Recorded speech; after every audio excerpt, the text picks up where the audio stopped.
Hello and welcome back to the first new edition of the Oakland County Megacast for the calendar year of 2021. We bring this Megacast into its second year of existence here in Oakland County, here on 89.3 Lakes FM and Civic Center TV, our flagship stations. In addition, today, as always, we are on Birmingham Area Municipal Access, also on Comcast Channel 15 and AT&T Channel 99 all throughout the local area, and on 88.1 WBFH, the BIF, a service of the Bloomfield Hills School District. In addition, today, we are on our own Facebook page, Civic Center TV, on Facebook via Facebook Live. And as always, joining us from her home studio is Ronnie Dahl.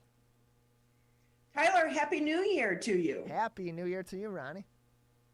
It's the first Monday of 2021. I have to say, I doubt there are very few people that were sad to see 2020 end.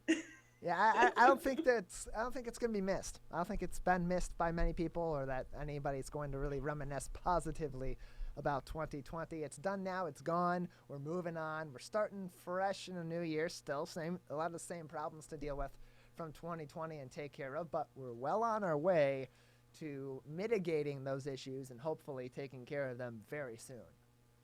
Yeah, I think we're all a bit hopeful as we go into 2021. 2020, obviously, the focus was on COVID-19 and the pandemic. I think in 2021, the focus is now shifting to the vaccine and what that could mean to getting life back to some type of normal.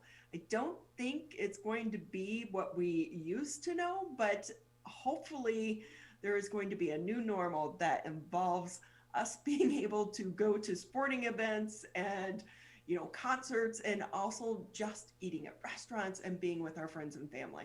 Yeah, a lot of traditions went out of the way last year because of COVID-19, because of all the precautions that we had to take in this process to eradicate this virus and return our society to some semblance of normalcy, whatever that is going to be in a post-COVID world. That being said, still a long way to go.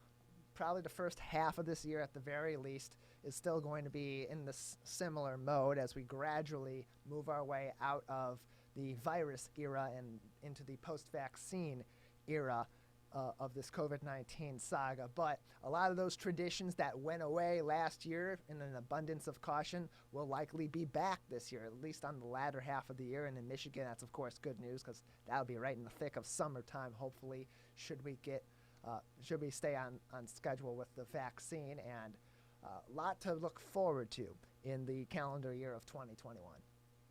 Yeah, since you mentioned the vaccine, we can just go ahead and jump into some of the headlines that are happening right now as well. COVID-19 vaccine distribution is off to a pretty good start here in Oakland County.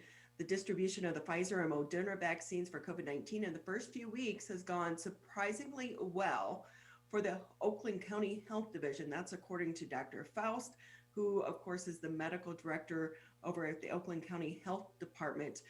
So far, over 43,000 vaccines have been distributed here in Oakland County, and the county has been vaccinating emergency medical service workers. The hospitals take care of vaccinating their frontline staff, and the federal government has contracted with CVS and Walgreens to provide vaccinations for skilled nursing residents as well as their caregivers. We are now hearing that some of the nursing homes here in Oakland County are starting to receive these vaccines as well.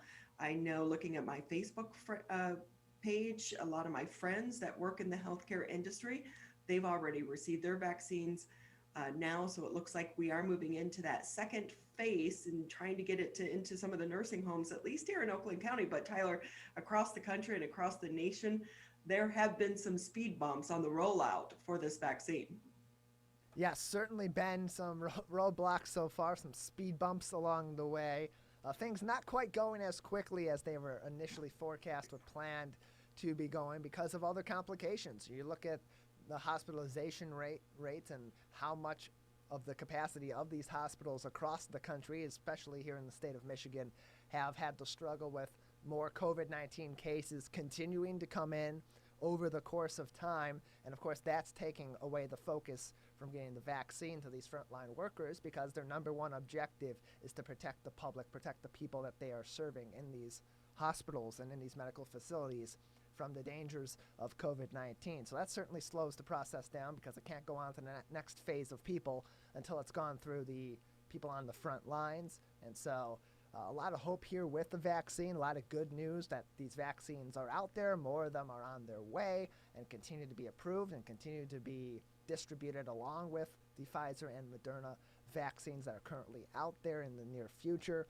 but a little bit slower than we initially anticipated because of the problems that we're still dealing with regarding COVID-19 in the general population.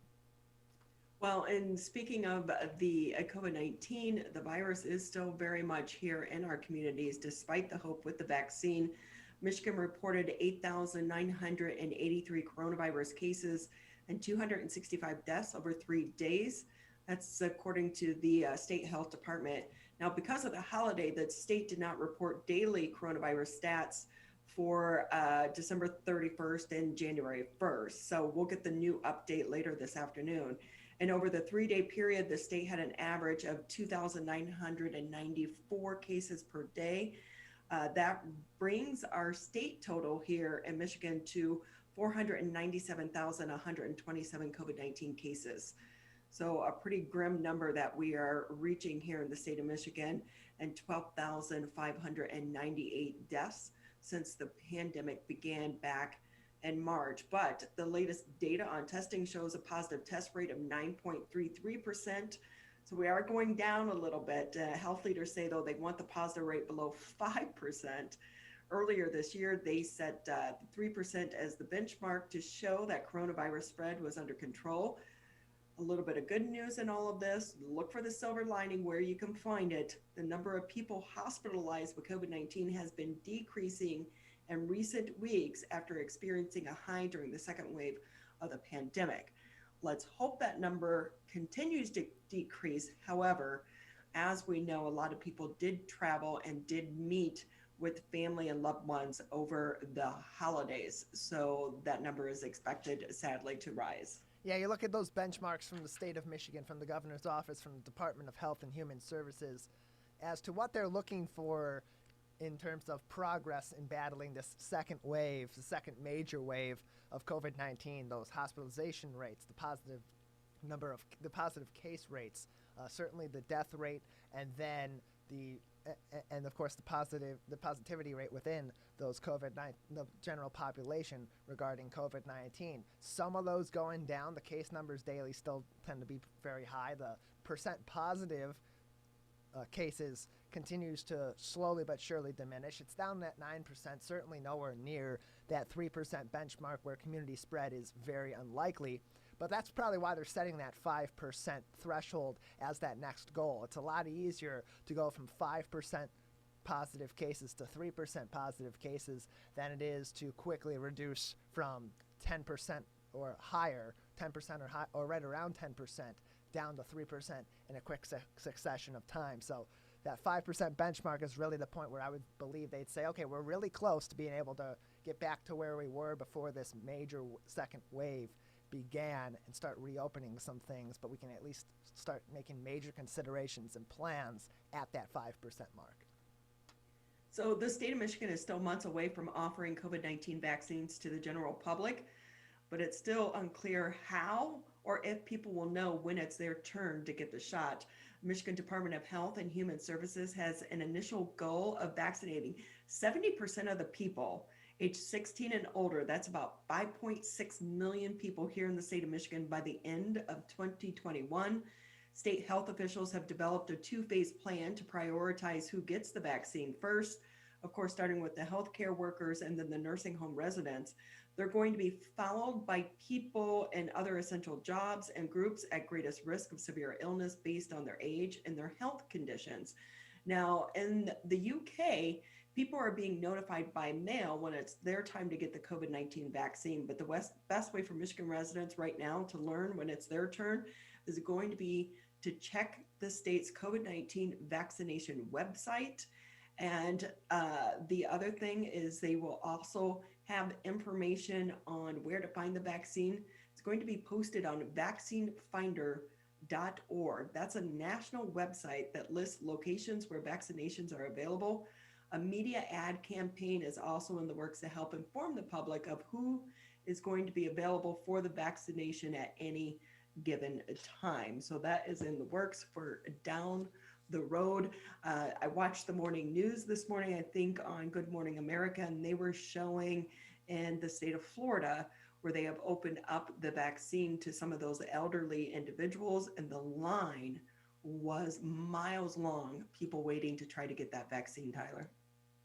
Yeah, distribution is going to vary from state to state, and some are going with more of a general, hey, it's your group of people's time to get this vaccine, come and get it. Whereas other states like Michigan are a little more methodical in their approach, saying, okay, this is the group of people that we're going to go for in wave 1A and 1B and wave number 2 and wave number 3 and so on before we get to the general population. This is how it's going to be distributed. This is how you're going to be notified. This is who you're going to go through to get your vaccinations arranged, whether it's that single vaccination variety or the two-step vaccination variety, however that may be at that given time. So you see those lines in other states. Good that people are getting vaccinated. Not great that they have to wait in those long lines that either impede traffic or force people out to be standing around each other, especially out in the elements. But the vaccine is going to continue to have its own challenges in its distribution. It's a major operation that's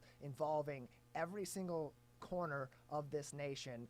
It's being organized very much on a local and state level with, of course, help from the federal government through of course, the CDC, through the Federal Department of Health and Human Services, and through the military as well. But it's going to be a lot of trial and error because we've never done something on this massive of a level in the modern era with all this technology and with all of this information out there, trying to keep the public not only informed about the process and knowing when it's their time, but arranging that in an organized manner so that there isn't any sort of chaos necessarily, or at least there's controlled chaos in getting this vaccine out to the general population.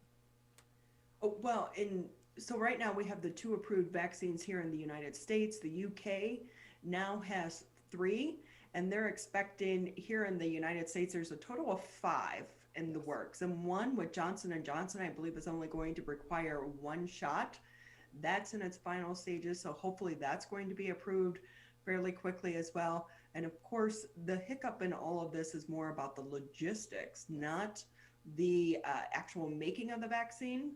That seems to be on track. It is the logistics of getting it out into the public and also getting people scheduled in that timely manner to be able to, get the vaccine, because you got to remember too, it's the healthcare workers that are actually having to administer the vaccine, but they're also being pulled away because they're having to care for so many people that are sick right now as well.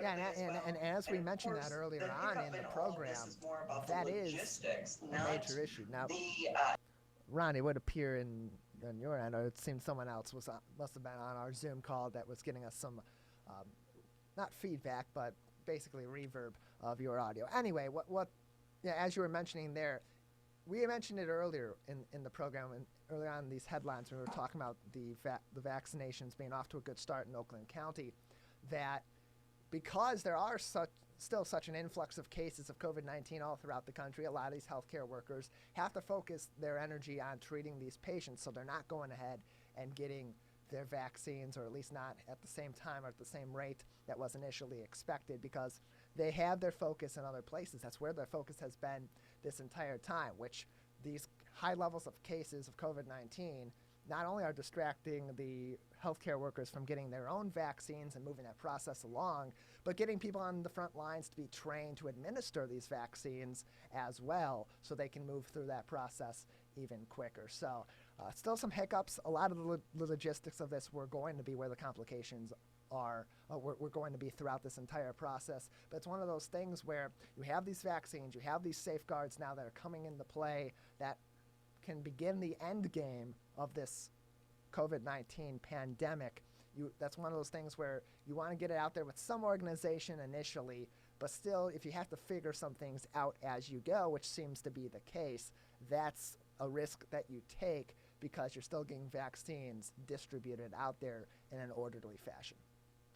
Yeah, we talked about this before on the show, Tyler. I think the focus as we go into 2021 with the vaccine is also going to be, will you be required to have the vaccine to attend certain things, or possibly even to go to work, or to go to a concert, to go to a sporting event? There are apps being made right now, they're in the process of developing them, that you would show through this app that you've had the vaccine, and then that would allow you to have access to certain events going on. So I think that's really going to be where the focus is going to shift here in 2021 as we move on. And hopefully, though, Tyler, fingers crossed, hopefully we are on the back end of this pandemic, because the scary thing that came out over the holidays, of course, is there is a new strain of the COVID-19 virus that is even more contagious. So they're hoping that this vaccine does work on that as well, because I think we do not need to see a new strain of COVID-19 and go through this pandemic yet once again. That's for sure.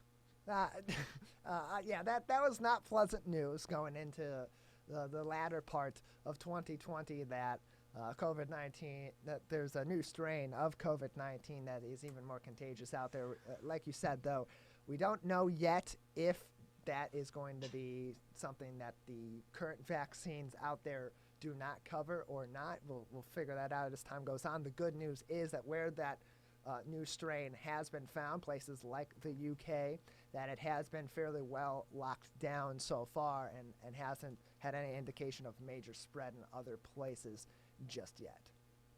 So just as a reminder for those that may not know this and may be joining us for the first time, we post the daily headlines on our website, civiccentertv.com.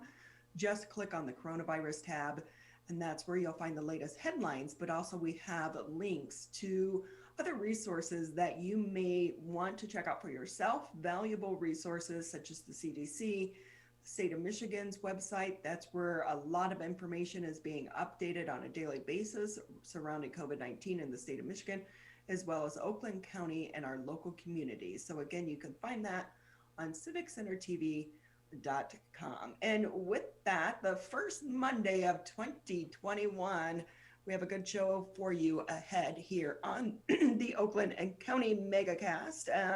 We will be talking to the West Bloomfield Police Department, also Bees in the D. How are they surviving the pandemic right now? Excuse me, I have a frog in my throat. Maven IT, I think the one thing that we have all learned during this pandemic, Tyler, IT people have been the true superheroes, keeping all of us online and up and running during the pandemic. And then we'll also be speaking with a senior care facility here in the West Bloomfield area about how they are managing here in the pandemic and what the news of the vaccine means for them, as well as some of the people that they are helping through the pandemic. And then we'll round out the show with our good friend Steve Kaplan over at the West Bloomfield Township offices. But for now, we're going to take a quick break, and then we'll get the Monday edition of the Oakland County Megacast started. Hi, I'm Dr. Jonae Khaldun. I'm the Chief Medical Executive for the Michigan Department of Health and Human Services. The people who are at highest risk of getting severely ill from COVID-19 are the elderly and those with chronic medical conditions. That includes people with heart disease, diabetes, COPD, or those who have compromised immune systems. People who are in those categories should right now be staying at home as much as possible and not going out if it is not essential. If you fit into one of those categories, those are the things you should do. And if you have a family member who fits into one of those categories, you should be checking in on them and making sure they are following those guidelines. There's something everyone can do to protect the community from COVID-19. This may seem uncomfortable, but so is being hooked to an IV, sleeping in a hospital bed, and fighting for your life. When it comes to COVID-19, comfort is not as important as saving lives. Wearing a mask can greatly reduce the chance of spreading the virus. So mask up, Michigan, every time you leave home. Hi, my name is Kurt Lawson, and I'm the Public Information Officer for West Bloomfield Township. We wanted to reach out to you, our older adults, to provide information that you may find useful during this difficult time. We want to ensure you that West Bloomfield Town Hall, our Waters and Utility Department, West Bloomfield Parks, and our police and fire departments continue to work hard on your behalf. Information and resources can be found on the Township website, the police Facebook and Twitter, or call West Bloomfield Park's COVID-19 Help Hotline. Please remember to keep your social distance of at least 6 feet, wear facial coverings when you leave your home, and wash your hands for at least 20 seconds with soap. These precautions will help keep you safe during these difficult times.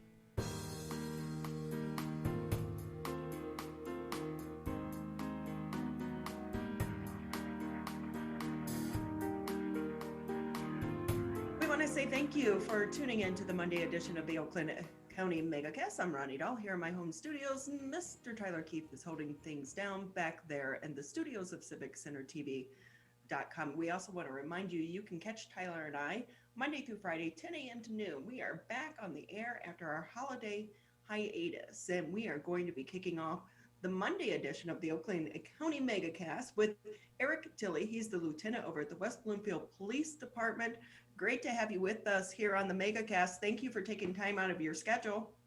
Thanks for having me on. I appreciate it. How were your holidays? Very nice. How are yours?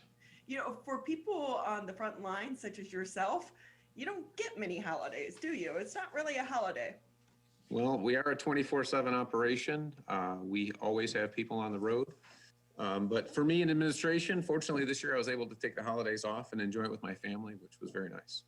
That's great. So can we talk a little bit about, if you want to start off, any trends that you saw over the holiday season as far as crime in the West Bloomfield area? I know it was a little quiet in a good way. We didn't have a whole lot of major incidents occur, which is nice. I know there was some reporting of some cars being entered, and so I'd like to remind folks out there listening to please make sure you lock your vehicles in the evening, and if you can at all, put them in a garage.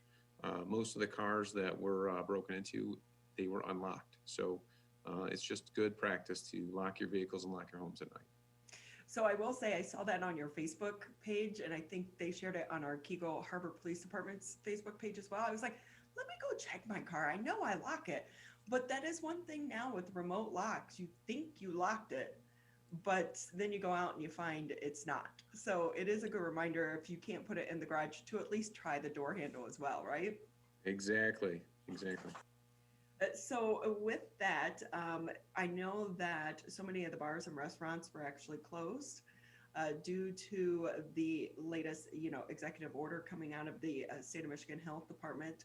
But did that factor into any of the calls that you received on New Year's Eve because people weren't out partying like they used to?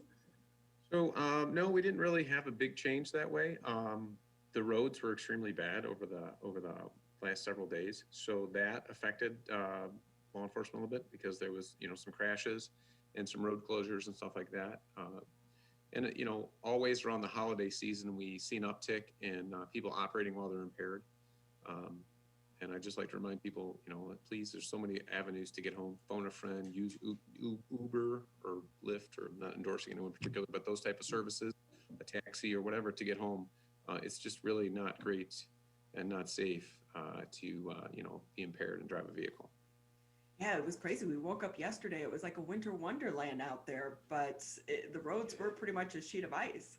Yeah, it was. So it's my understanding from the meteorologist that the roads were frozen and it snowed on top of it and it kind of melted and made like a sheet of ice underneath the snow, which was very dangerous.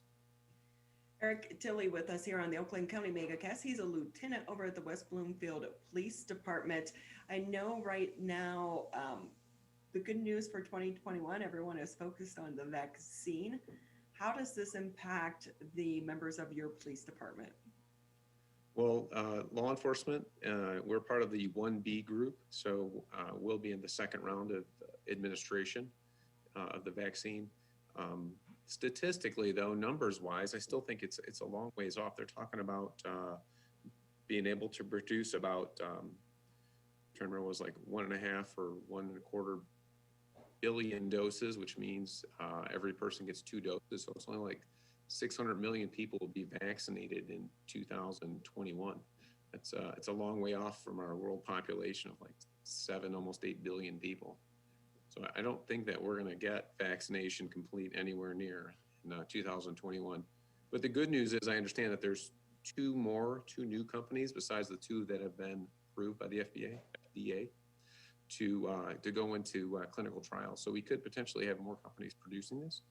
So that should help. But I think 21 still going to be an interesting year. Very much so. With that, though, what are the discussions around your department and members of your management team about the vaccine? Is it going to be required, or is it too soon to even dip into that conversation? So I think it's definitely too soon to get into that. I think that we would obviously want people to be vaccinated, but there's going to be people in every walk of life, not just law enforcement, that for whatever personal reasons just refuse to be vaccinated. And I don't know how that will play out. It could be that you need to be vaccinated to do certain things. I don't know that your job is going to be one of them. I guess we're just kind of hoping that there's enough people that want to get vaccinated that we can reach some sort of herd immunity and people can exercise their rights not to. I don't know how that's going to play out. I think it's definitely too soon to make any decisions on that. Yeah, we're even seeing right now some healthcare workers have been hesitant to get the vaccine. They want to wait. For me, I'm happy to be in that last group, so enough people will have had it by the time it gets down to me. So that is a good thing. But, a lot of concern, though, for members of your team, because you're still on the front lines, you're still out there, you still have to encounter people of the public each and every day. We had a spike right before the holidays. Then you see the news where so many people were traveling despite warnings from the CDC. Are you worried that we're going to see another huge increase here in the West Bloomfield area? And then what could that mean for your team members? Well, I think that we definitely saw a spike over the Thanksgiving time. And I think that you're probably going to see another one. People are just going to gather with their families during Christmas and the other holidays, New Year's and whatnot.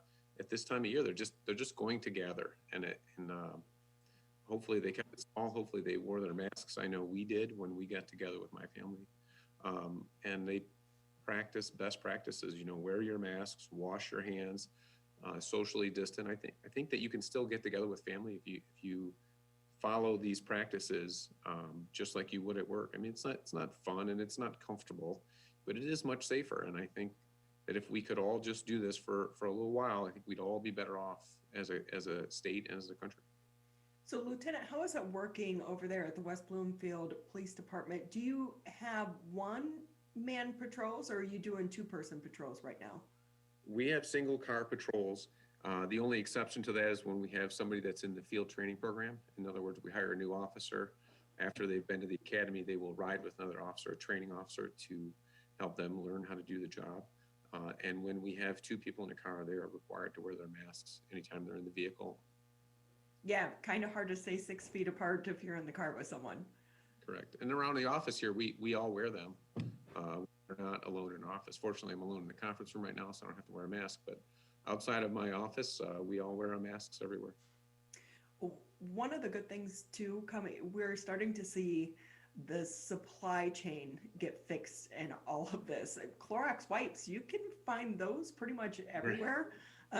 Excited to see that over the holiday break, but the one thing you still have a hard time finding is disinfectant spray.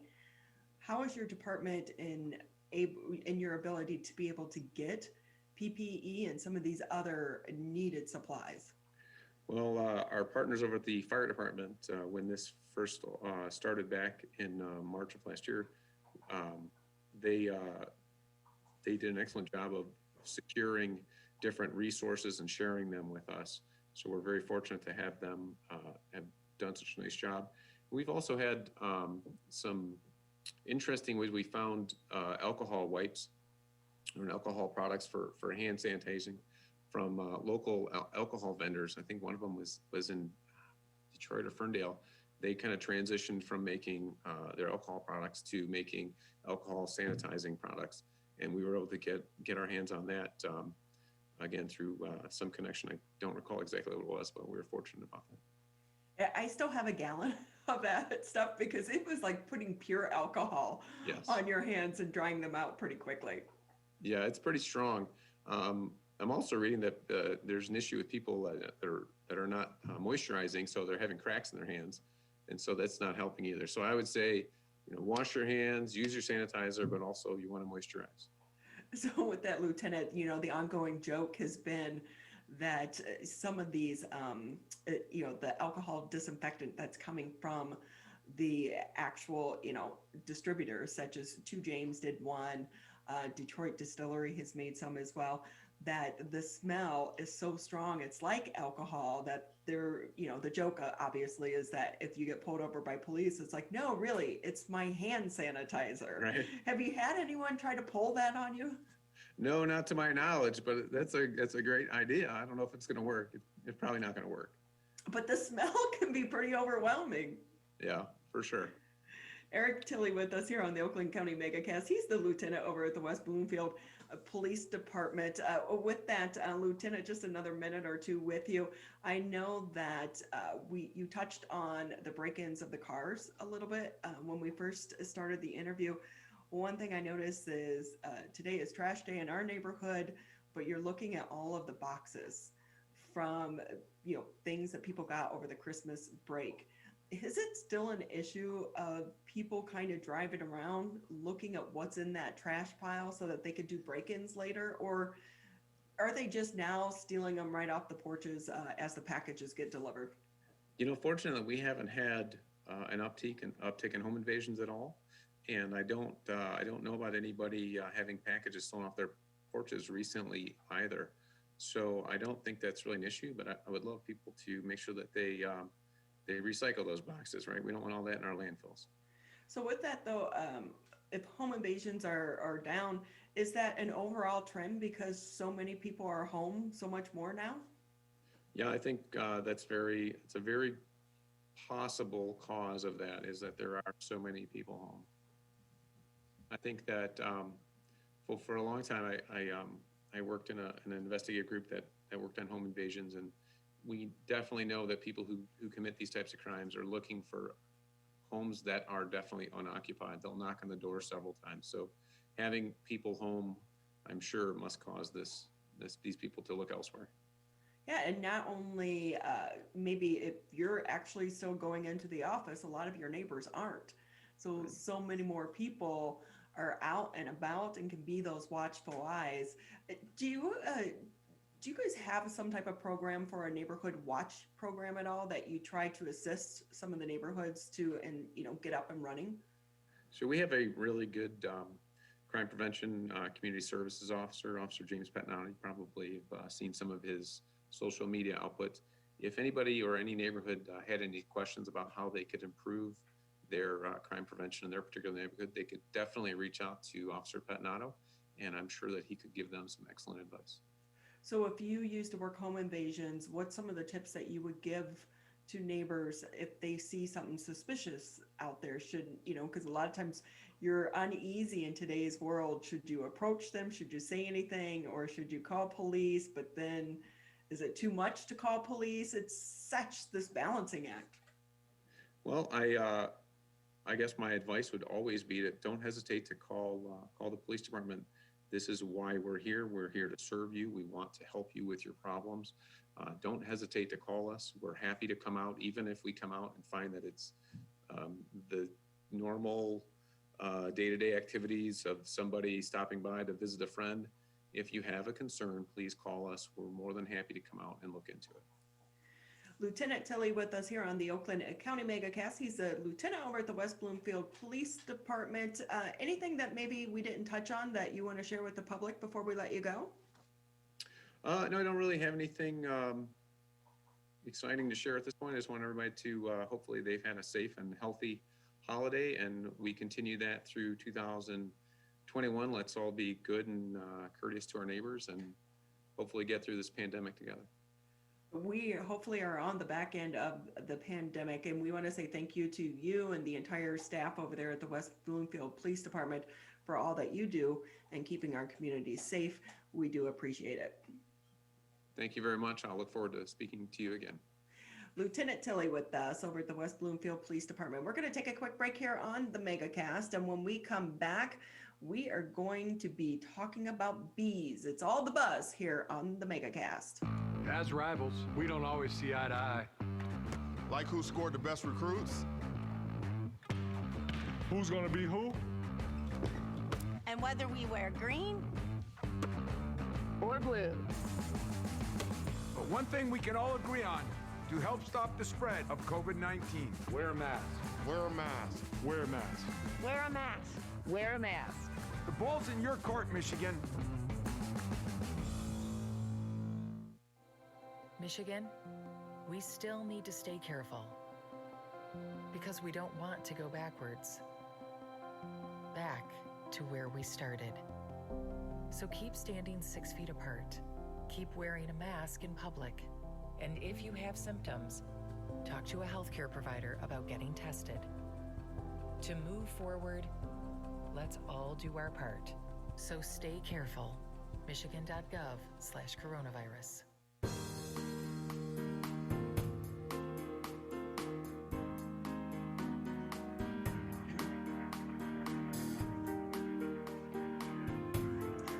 Welcome back to the Oakland County Megacast.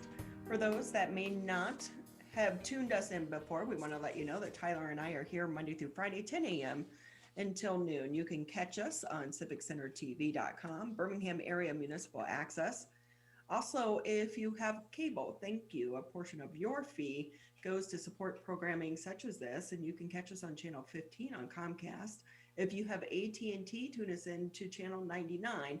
And also you can check us out on the radio, 89.3 Lakes FM, 88.1 FM, The Biff. We are also live streaming today's edition of the Oakland County Megacast on our Facebook page, Civic Center TV, over on Facebook. So for a lot of us, if we see a bee, we run. But did you know bees are actually our friends? In fact, they're very important to our environment as well. And joining us now to talk more about this, Brian Peterson. He is the founder of Bees and the D. It's always so fun to have you on the show with us. Thank you for being with us. Thank you for having me back. It's great to be here. It is such an education because I was stung by a bee for the first time about 5 years ago. And I was screaming like crazy. My neighbors ran out and, put like garlic on me. I didn't know you could put garlic on a bee sting. But we forget bees are really important to the environment, and honeybees in particular. Tell us why they're so important. So the first of all, everybody always thinks of stings, and a lot of times that sting could have been a bee, but it also could have been a wasp or a hornet, which tend to be a little bit more aggressive, if you will. But the reaction is pretty similar. But why bees are so important, and not just honeybees, all of our native bees, as there's upwards of 4,000 different bees just in Michigan, they are the ones that are going out and pollinating a lot of the different foods that we eat.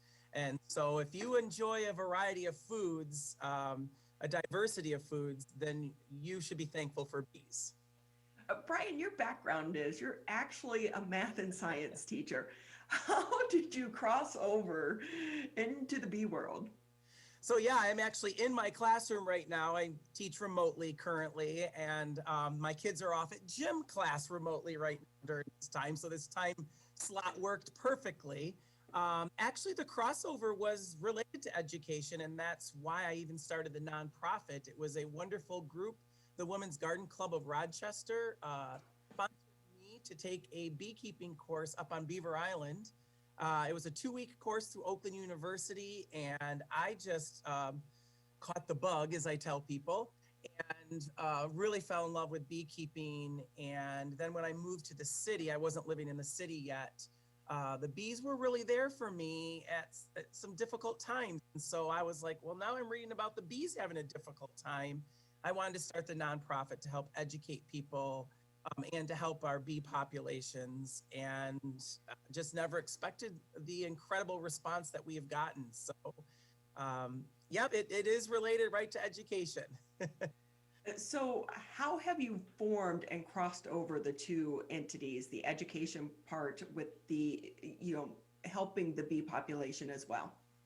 That's what's been really fun about it, because we have partnered up with many different companies and now even schools, but it is a tough sell because of what you talked about at the beginning.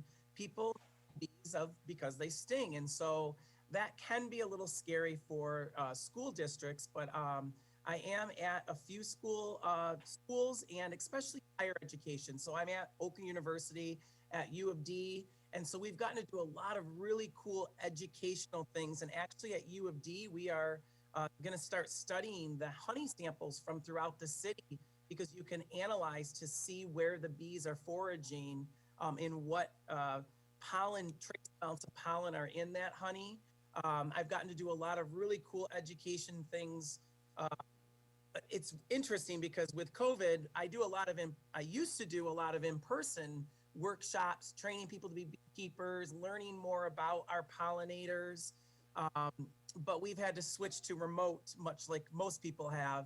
But it's actually opened up the doors. I've been able to present at libraries all across the nation, which I probably would have never done if the COVID didn't happen. So there's a little silver lining there, getting to educate, all the way down to Texas, California, but of course, mainly here in Michigan. So is there a difference between bees in Michigan versus bees in other parts of the country?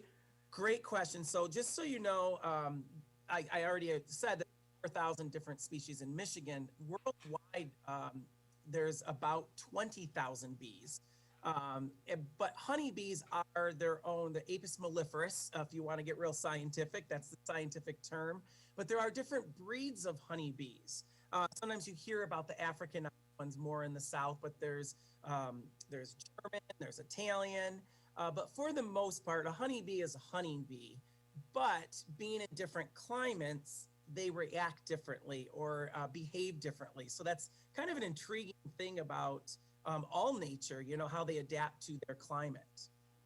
Brian Peterson with us here on the Oakland County Megacast. He's the founder of Bees in the D.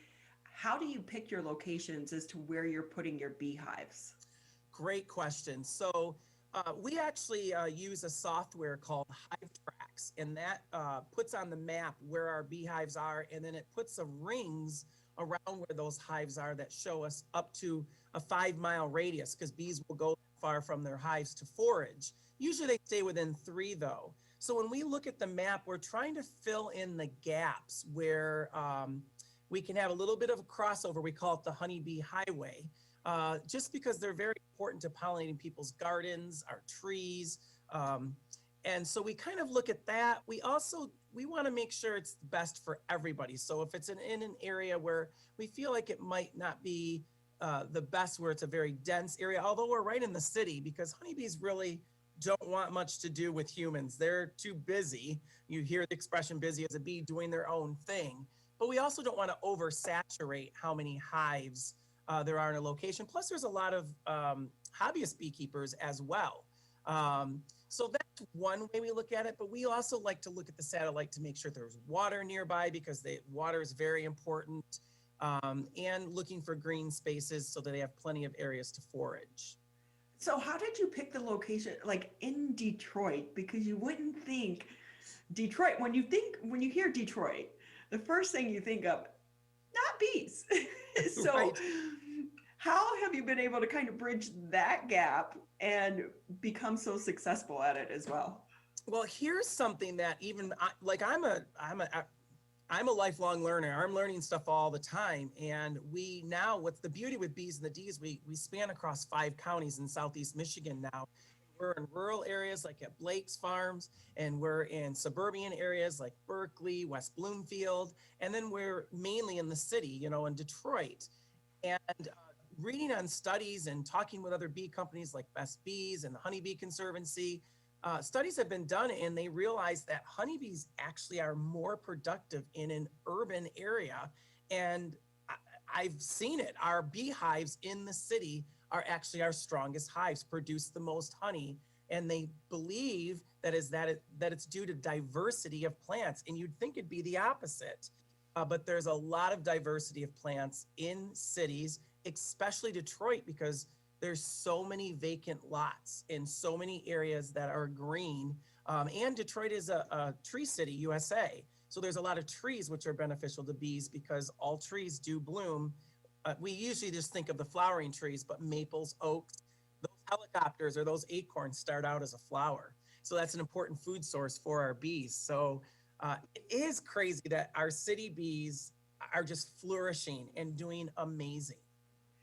And I'm a little bit of a naysayer because when you say vacant lots in Detroit, for me, those vacant lots too often were used as illegal dumping grounds. When they are being used as such, does that hinder what you're trying to do and the bees and their pollination and them making the honey? Maybe depending on what's dumped, but for the most part, people are just dumping litter of some sort, but weeds are still going to grow. Nature is a crazy how it can flourish. And so a lot of those vacant lots, but the city has really done a fantastic job where there's a lot of programs where if there's a vacant lot adjacent to your property, you can actually get it for a very reasonable price. And a lot of people are doing that now in creating more green spaces and urban gardens. And so Detroit's becoming a real urban garden city, which then of course goes hand in hand with the pollinators. So I haven't seen it hindering it at all. If anything, these vacant lots have been a help for our pollinators, and not just honeybees. A lot of our native bees, the bumblebees and mason bees and leafcutter bees, have the numbers have been really increasing in a lot of the city areas, believe it or not. Wow. And Bees in the D, it is a nonprofit, and it's a hard time to be a nonprofit. How are you guys doing, and how have you had to shift to try to do your fundraising during this time? Yeah, it has been difficult. I really miss the face-to-face, the hive tours, the things like that, it's going into a hive. Nothing is like that. A lot of people tell me it's on their bucket list, and I missed, letting people see that, a world like no other. But we have switched to virtual. We've done quite a few virtual hive tours through Yelp. We've done some virtual honey harvest. And then, like I said, I'm doing a lot of programs with libraries where I'm just trying to do the best that I can over a computer like we are right now, or a camera. But yes, it is difficult for the nonprofits. We didn't get to do our annual fundraiser, our big BBQ where we have an auction. But it's really forcing us, or force is kind of a strong word, but it's encouraging us to try to look at it through a different lens and get creative. And I will say that we're so fortunate. We have so many wonderful followers that many people have donated, and that really is what keeps us afloat. And it was a bumper honey crop year, and so our sales are really keeping us afloat as well, and making our lip balms, and we have some fun t-shirts. But for the most part, our honey, and then collaborations. We did a honey bourbon and a bourbon honey with Detroit City Distillery, Founders and Eastern Market Brewery, and Dragon Mead. All have done some brews that have done really well, and that helps us as well. And also is putting some incredible ingredients into their recipes. I love your enthusiasm for bees. Once you get me talking, it's pretty dangerous. Can you share with us more on that side of the house, the sales and what you're making with the honey from these beehives? So for the most part, it's just raw honey. It's straight out of the hive, no processing. And that's a great thing because it has they call it a superfood. It helps with ailments. It's got so many properties in it that it's just mind-boggling to me that this little insect creates such a wonderful food for us. And so sometimes it crystallizes, it gets kind of solid. That's still good honey. If it crystallizes, you know it's in its raw form. You can bring it back to the liquid form by just putting a pot of water on the stove, bring it to a boil, turn it off, put the honey jar in there, and it will go back to a liquid. Or if it's in the solid, you can use it in the spread form, which is nice. But we also do, like I said, we had the partnership where this year we put 50 gallons of honey in a bourbon barrel at Detroit City Distillery, let it age for about 3 months, and it took on that bourbon flavor. So delicious, but we sold out of that in 2 days. And then they made a bourbon, which they sold out as well. We do it every year and we sell out very quickly because it's a very unique thing.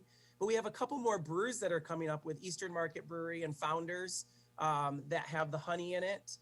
Like I said, we make our own lip balms using the wax. So I have one right here. And this one is a vanilla chai.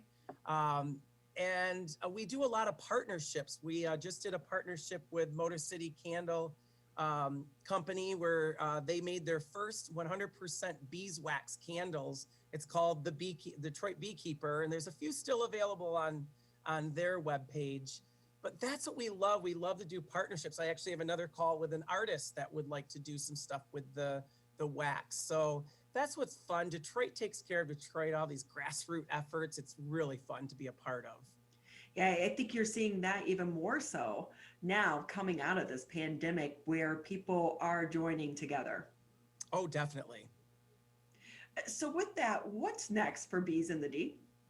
Well, we are actually working with the land bank right now to acquire some lots. And we've been working with Studio Detroit that has designed the most incredible education center by upcycling some shipping containers. And we hope to do our fundraising, get the money that we need to create this education community center where people can go to learn more about the bees, but also have space where they can go to maybe have birthday parties. And we want to have lots of gardens. There's even talk of growing hops for some of our local breweries right there at our gardens.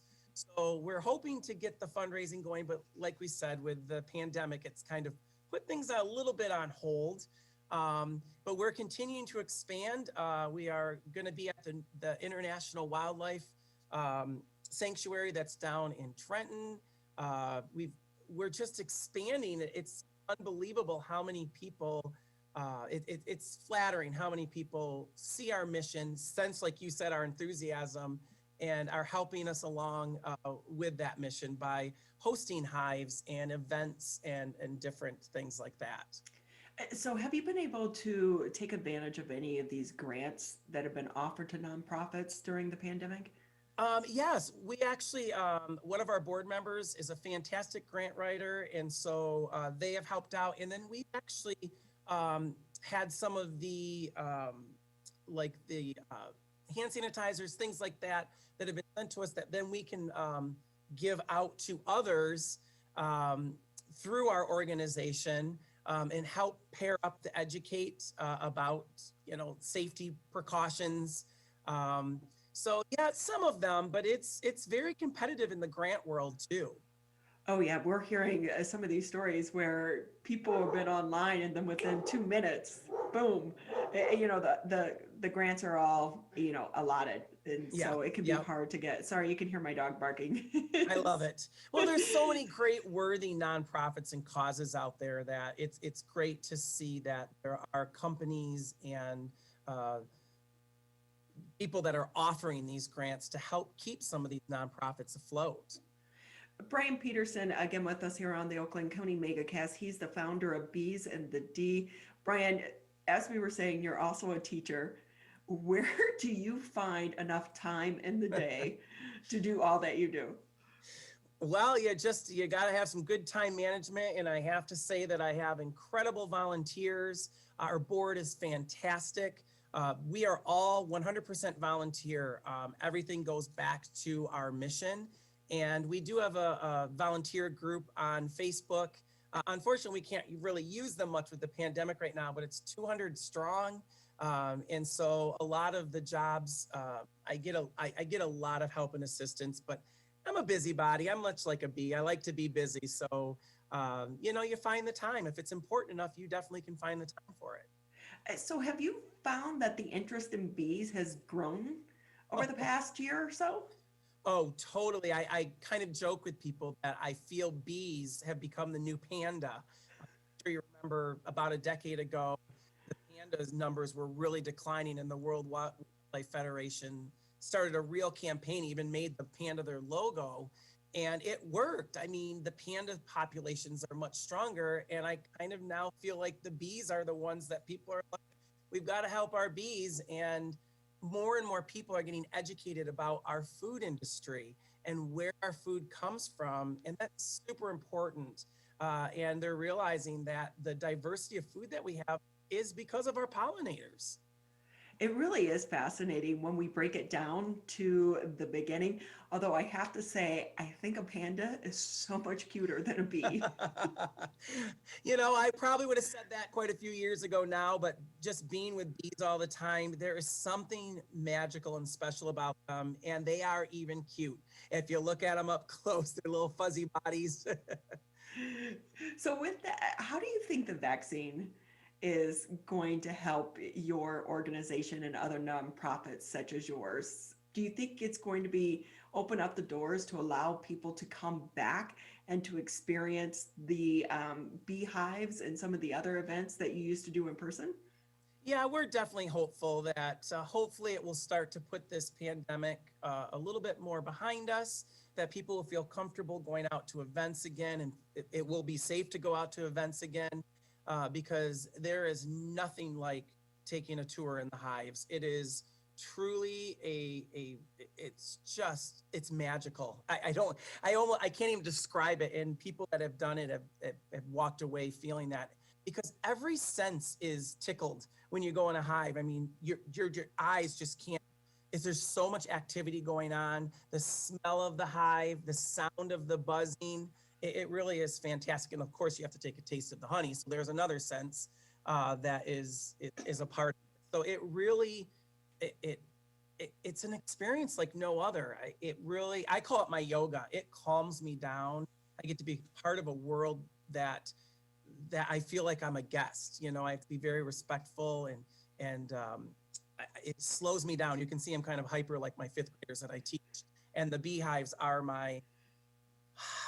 they just kind of like allow me to kind of just take a deep breath and just enjoy the process. I love your enthusiasm, but when I think of going into a beehive, I don't think about being calm and yoga. It's panic.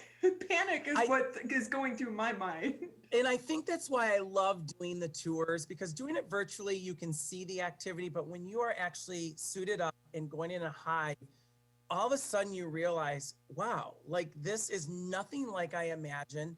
The bees continue to do what they do. They don't even mind that you're there. It's almost like you're for lack of a better term, a fly or a bee on the wall.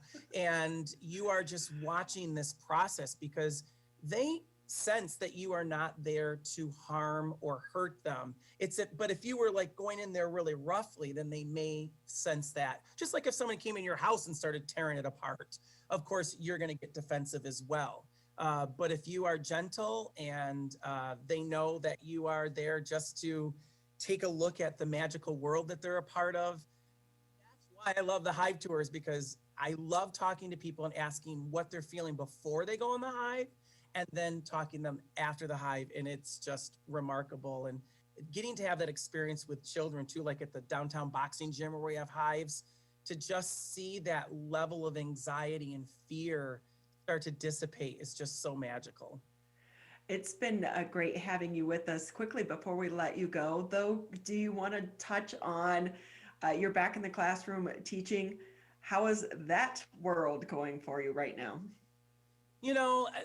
Just like the bees, these kids are incredible. They're remarkable. And I am so fortunate to have a supportive district, supportive kids, supportive parents. And we're just exploring this new world of education together.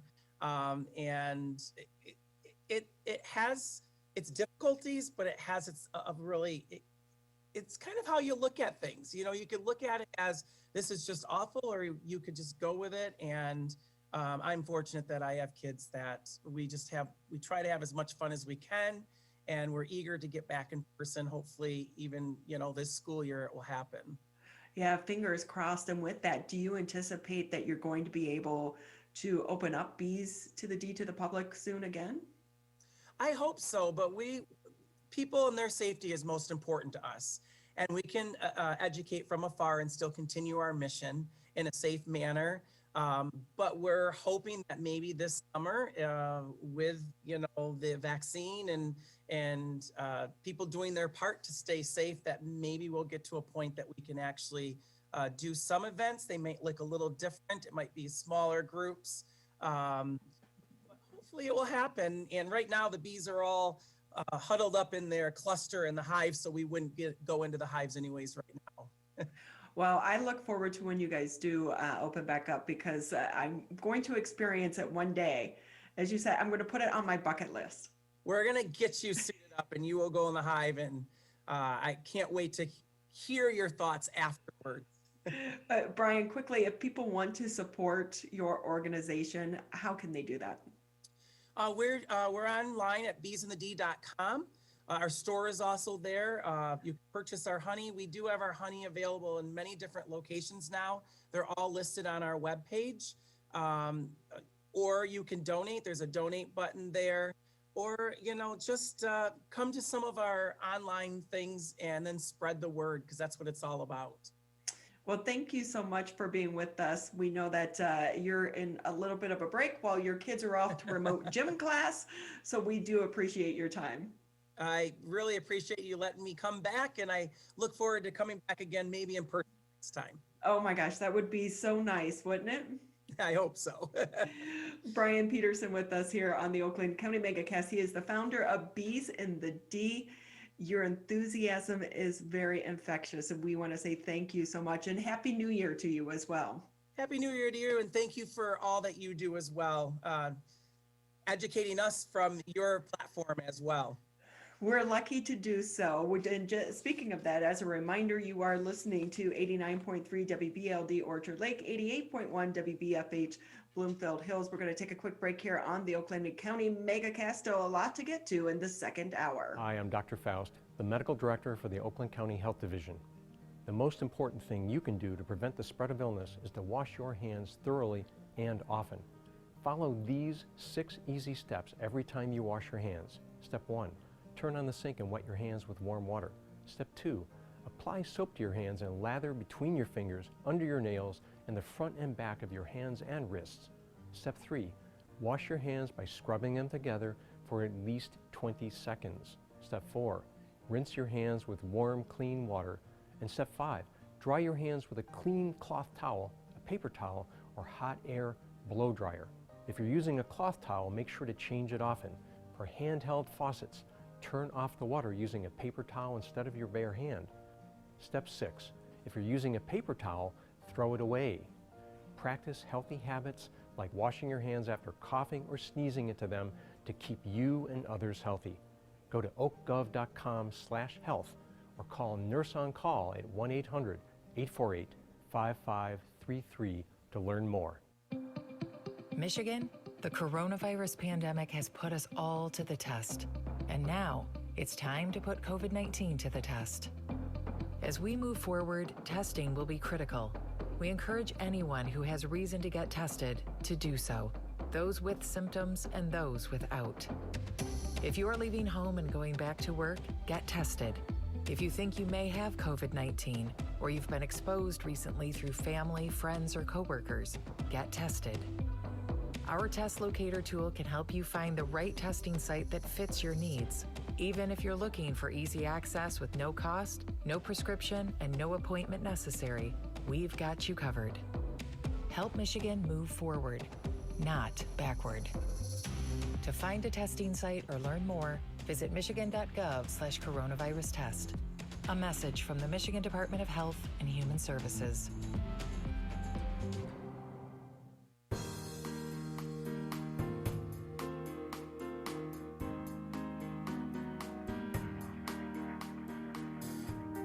want to say thank you for taking time out of your day to join us here on the Monday edition of the Oakland County Megacast. Happy first Monday of 2021. And as a reminder, you can catch Tyler and myself here Monday through Friday, 10 a.m. until noon on Civic Center TV, Birmingham Area Municipal Access. Also, if you have cable, you can tune us in on channel 15 if you have Comcast, 99 if you have AT&T. And if you're out driving around, tune us into the radio, 89.3 Lakes FM, 88.1 FM, The Beth. So whether you are opening a business that needs in-store technology or looking for a full-service IT staff at a fraction of the cost, Maven IT is a company you may want to contact and look into. And to talk more about this, Aaron Mccarthy, he's the president, and Charlie Aldis, he is the executive vice president for sales and marketing. Great to have you both with us here on the Oakland County Megacast. Good morning, Bonnie. How are you? So I know you two are in two separate locations. So I will say, I think one thing that has come out of the pandemic, everyone has realized IT people are superheroes. Charlie or Aaron, let's go ahead and start with you. Tell us about Maven IT and the company and how it got started. Yeah, so Maven IT is a full service technology provider nationwide. Obviously, we are based in Metro Detroit, always have been. And I formed the company a few years back because I saw a gap in support for these small and medium businesses. You know, if you're a large business, you have on-site staff, you know, things go as predicted. You hire your staff, they take care of your technology needs, you know, phones, computers, door access, all these things are running your network and everything, you know, goes as planned. But what I saw was there are smaller companies out there, small, medium businesses primarily, that they don't have access to those resources. And you know, just obviously seeing that, I said, well, there's obviously an opportunity here to provide those companies with the level of support that they really need. So hence, here we are with Maven IT. And I'd been working with Charlie at a previous company. I had started the business myself for about a year or so. We crossed paths again with Charlie, and we had that working relationship, and brought him in to essentially help us move it to the next level after proving out that, yes, this theory does work. You know, we can help out these small, medium businesses. They are responding favorably. They do like the service. So brought Charlie in to help bolster those sales and really get it moving. And I can kind of let Charlie speak to that a little bit as well. Yeah, in fact, Charlie, because in the middle of the pandemic, I think these company owners are realizing how vital solid IT is, that they need it in order to operate during this pandemic. So how are sales right now for your company? Sales are great. We actually had a phenomenal 2020. We tripled revenue from the previous year. And, you know, we're a startup, so we better be growing. But that growth was beyond our expectations, and we're really happy with that. And we have plans to more than double for 2021 as well. So with that, what is the most in-demand service that some of these smaller companies need right now? I would say that data security is the big thing right now, and that comes, you know, with us. That comes in a lot of ways. You know, we do a lot of remote monitoring and management of people's PCs, things like firewalls and, you know, backup and things like that. You know, there's been a lot of news lately. There's always news about some sort of breach, something like that. So data security has been a big revenue generator for us, which always leads to something else as well. And unfortunately, small and medium businesses are largely becoming more and more of a target because the hackers have figured out that they don't have the resources the big companies have. And ransomware in particular has become a major issue. And so we have been doing our part to make sure that doesn't happen to our customers. And when you say a ransomware, what exactly is that? You know, Aaron's more the technical guy, but I can give you the layman's version of it. So a hacker gets into your network and they encrypt your data. And Aaron, make sure I do this right here. They encrypt your data and make it so you cannot use your data. And then they tell you, give us $20, $30, $40, $50,000, whatever, to get your data back. And some people pay it, you know, and if you don't, the company can literally be out of operation until they find a way to get it back, whether through backups and things like that. It's a horrible thing, but hackers are smart and they find more and more ways to make money, and it really has been on the increase lately.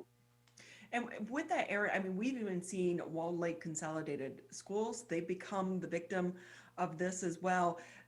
But when you have some of these smaller companies and you have 1, 2, 3, or even 10, 15 employees, and especially for the companies right now that are on the downswing due to the pandemic, how do you get them to realize that they need to invest in IT? Because sometimes when you guys talk, it comes out as like a foreign language to us regular people. Absolutely. Yeah, no, it's common. And, when I formed the company, I wanted to make sure that when we speak to customers, we speak to them in a language that they understand. We don't want to get too nerdy on you. Of course, if you are that customer that loves the tech speak, we'll go all day. But when we come in and assess what's going on, we talk to you in non-technical terms, which is very important so that you can comprehend, you understand. We're not just coming in and saying, hey, pay us this amount of money to get these services and have no idea what you're paying for.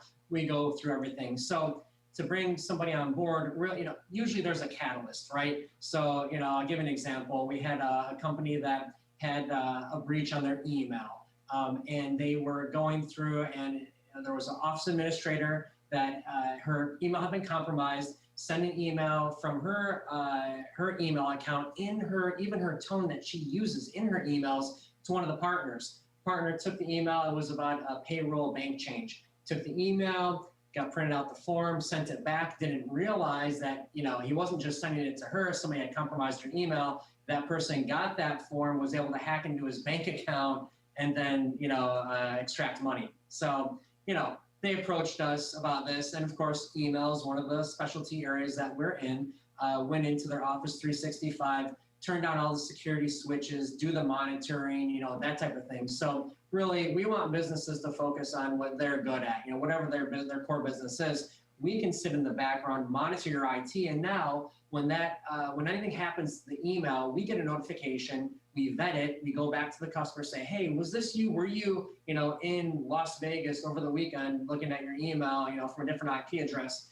I don't know, no, I was not. We know that's faulty. We'll block that. We'll make sure that you can't be compromised. But it's just having somebody on the backside who can monitor that, who knows the notifications that need to be handled, the ones that don't. We can make it so it's nice and smooth, and so you're not at risk, and you don't have these spoofs happening, this ransomware, these impersonations going on. And Aaron, some of these scammers are getting so good and so sophisticated at trying to get other people's money.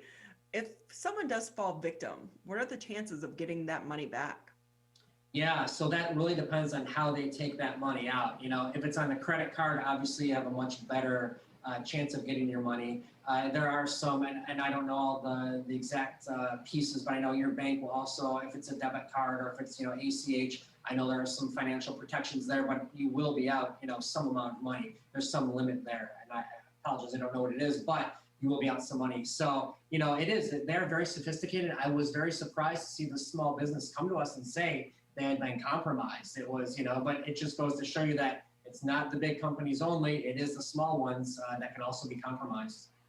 So Charlie, you had mentioned that more and more smaller and medium-sized businesses are being targeted. When do they know it's time to hire an IT specialist? Well, unfortunately, they usually don't, like Aaron said, they usually don't do it until something happens. But yeah, I would answer the question, the time to do it is before something happens, obviously. And, that's what we try to promote with our base and with our market. One catalyst, I think that is, one thing that's really interesting lately with the work from home trend because of the pandemic, that was a major issue that really exposed a lot more small, medium-sized businesses because people work from home don't have the same protections that you do at your office. You're not behind a firewall, for instance. You're just behind the local internet service company's router, which is the same router everyone has. And criminals, hackers are criminals, and criminals tend to want to, take the easy way. And, it's like having an unlocked car in a parking lot. They're going to walk through a parking lot and look for what doors are open instead of having to break into one. That's kind of how we look at it as well. You want to build a bigger wall than your neighbor, so they unfortunately go to your neighbor instead of you, and that's what we try to promote. So there are a lot of cost-effective ways of doing that really can reduce the probability of this happening to you, and that's what we've been trying to take care of. And so with that, the work from home, are there even some tips that regular individuals can utilize right now? Aaron, I'm gonna let you take that one. Yeah, no, there's a lot of tips, right? Work from home, and and I think they also apply at the office, but even more so when work from home. I mean, first thing is really, what type of user are you? Are you an executive user? Are you a frontline worker user? What type of data do you have access to? And are you a target? But I think, once you make that assessment, we can determine, okay, does it make sense to put a firewall at your home to protect your data? We have some companies that they do that for their executive users. We put firewalls in their homes so they have the same protection as if they were in the office. But really, for every user, the biggest tip I would say is that when you're browsing your email, if you have an email that comes into your inbox and you are not expecting it, do not click it, even if it's from somebody that you know, like, and trust. Like I just gave an earlier example, email accounts are being hacked, left and right, and it looks like it's coming, or it in some cases is coming from that user that you're used to doing business with. But the ask will be a little bit off.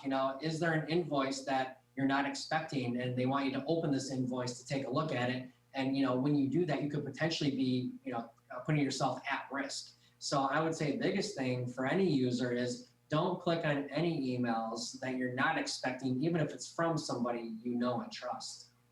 And so Aaron, with that, what are the chances of some of these scammers actually getting caught and prosecuted? Because this seems to have been going on for so long, but of course with the pandemic, it is being exposed and exploited so much more now than ever before. Yeah. Something's got to be done to catch these people. Yeah, no, 100% agree. And that's where the really hard part of the equation comes in. Like I was telling you with the other customer that came to us with the email hack that they had, that money that was extracted from the bank account, we have the IP address of where that hacker came from. But the thing is, these guys are sophisticated. They're not, this isn't their first, time going around doing this.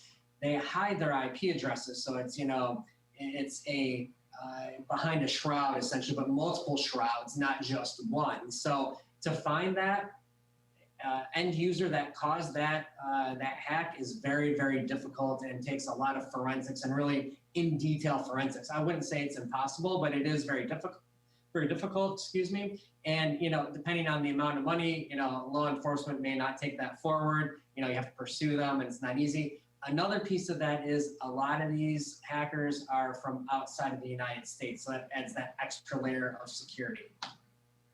What a nightmare. Oh my gosh.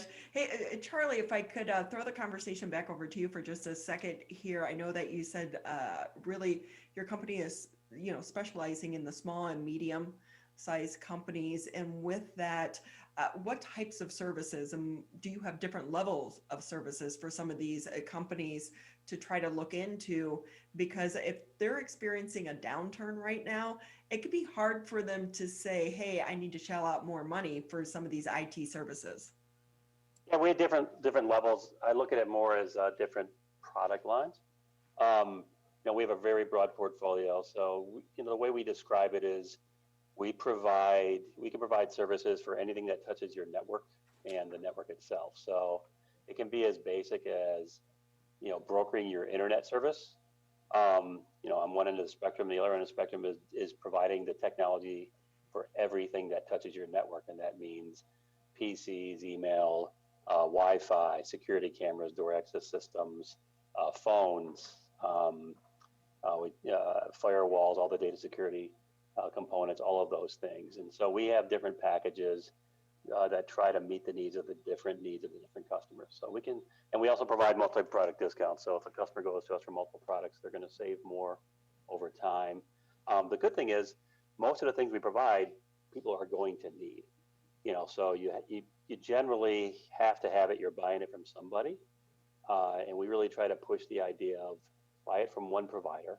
So there's one throat to choke, which I don't really like the phrase, but it makes sense that you only have one place to call if something goes wrong, instead of having to manage a bunch of different providers.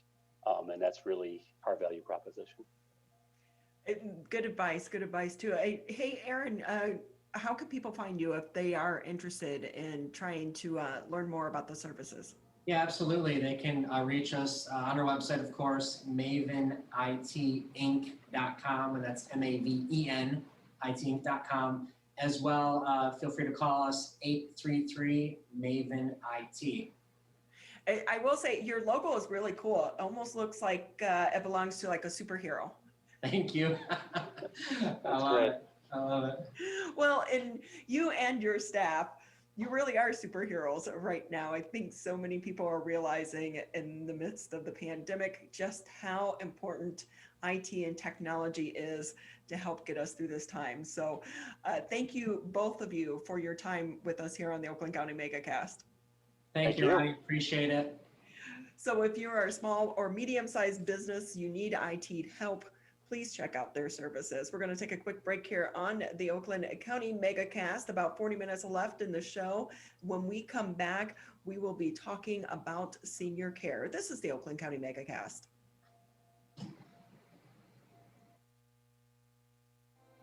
Michigan, we still need to stay careful because we don't want to go backwards, back to where we started.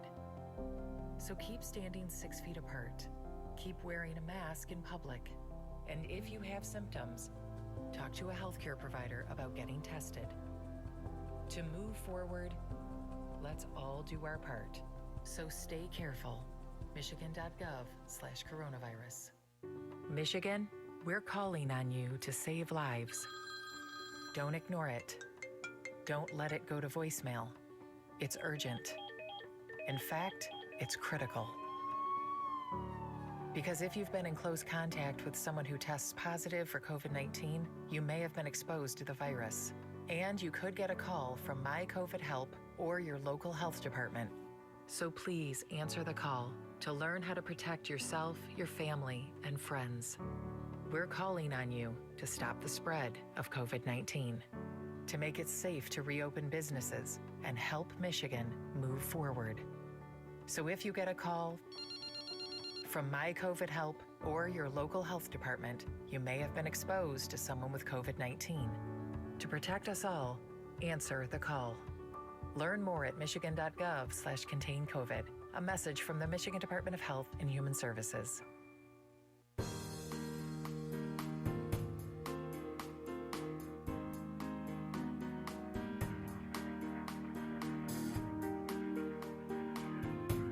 Taking time out of your day to join us here on the Oakland County Megacast. I'm Ronnie Dahl here in my home studios while Mr. Tyler Keefe holds things down back there at Civic Center TV and the studios in West Bloomfield.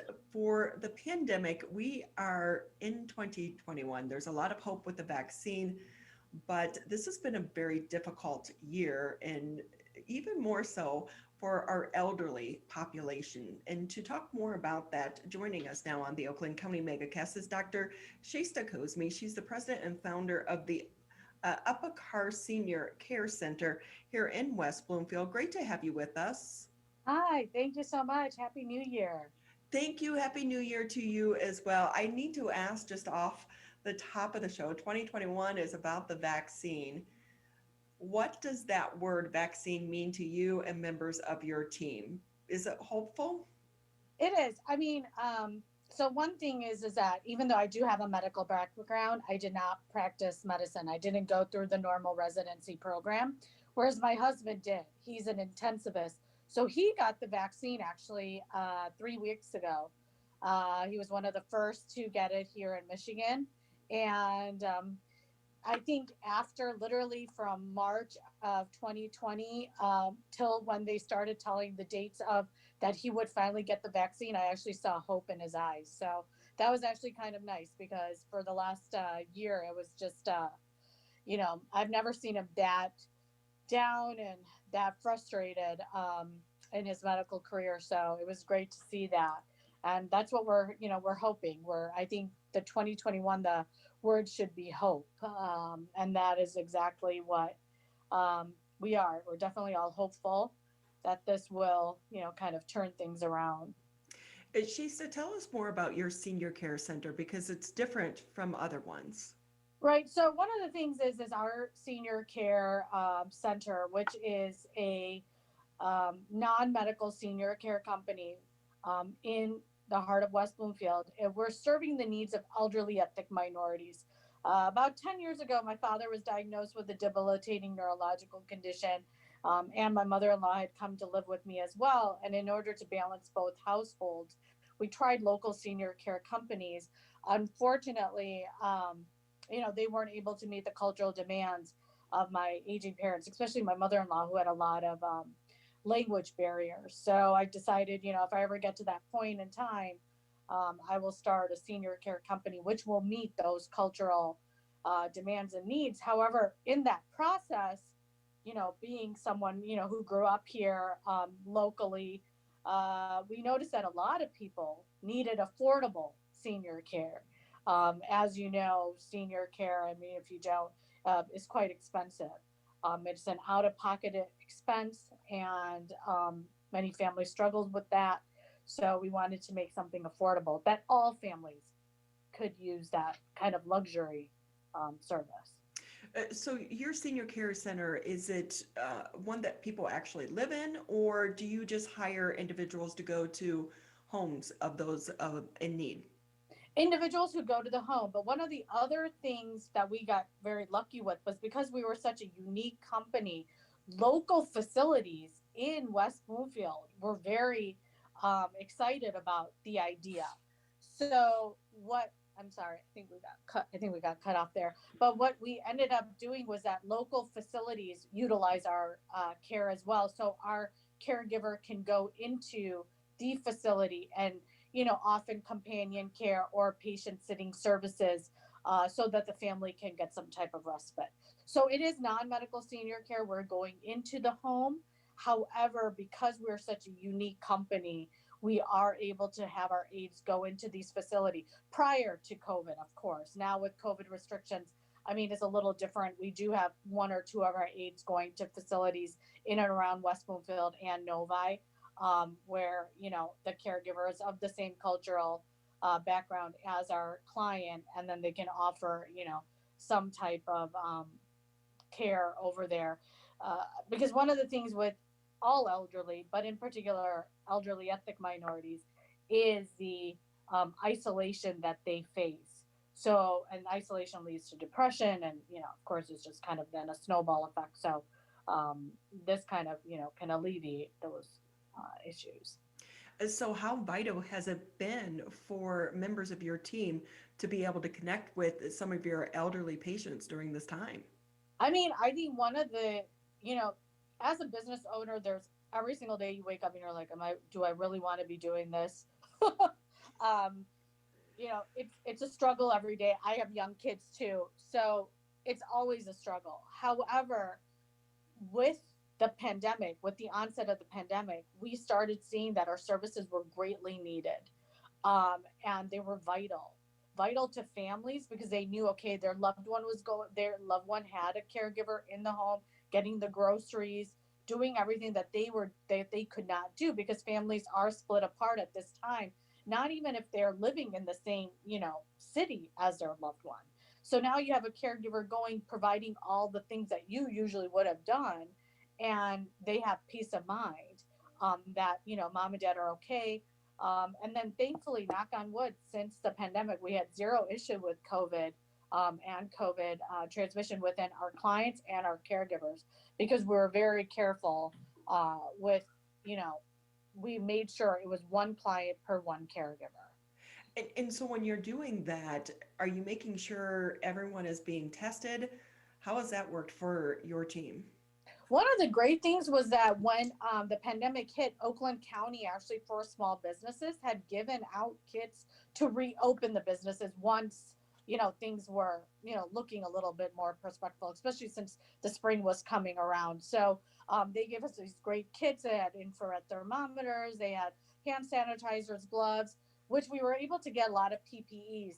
One of my friends actually was a fashion designer out in LA, in California, he kind of flipped his business and started making PPEs. So we were able to get a lot of PPEs, gowns, gloves, masks, etc., and able to distribute that not only to our aides but to our clients as well. As for testing, Walgreens, CVS has been great in that sense. And then two of my friends have urgent cares on Telegraph and Maple, Mcura, and they do a lot of the testing as well.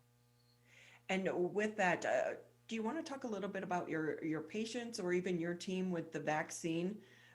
Do you think they're going to be some of the first ones to get them? Has anyone received it yet other than your husband?